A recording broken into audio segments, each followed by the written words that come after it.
Hi, so this is my project, the album app.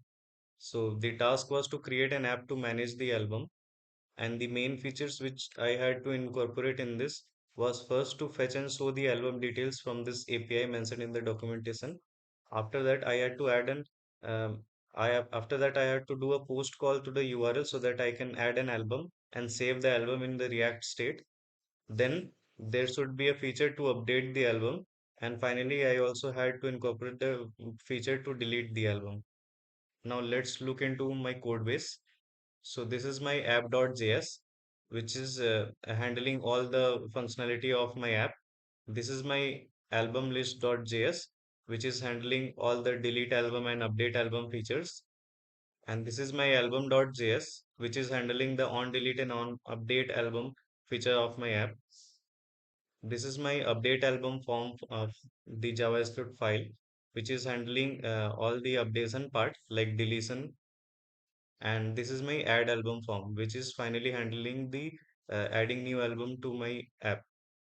And for whole the code base, my app, this is my style.css, which is handling the CSS part and for its complete responsiveness. Now let's look into my site. So this is my site.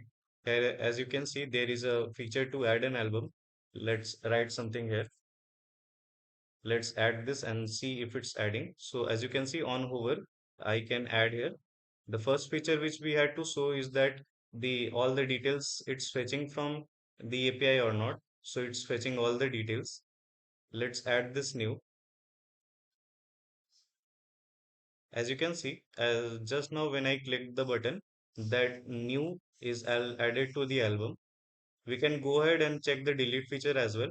We have given hover effect in both edit and delete button. So as you can see, when I click the delete button, that field is deleted. I can show you one more time as well. So this field is also deleted. Finally, let's check the edit feature. So as you can see, the text here is this, and I'll go ahead and edit. After clicking the edit button, you can see update album feature had came.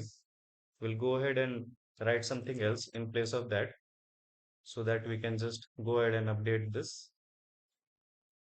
As you can see, after clicking the update button, the new feature is already present here.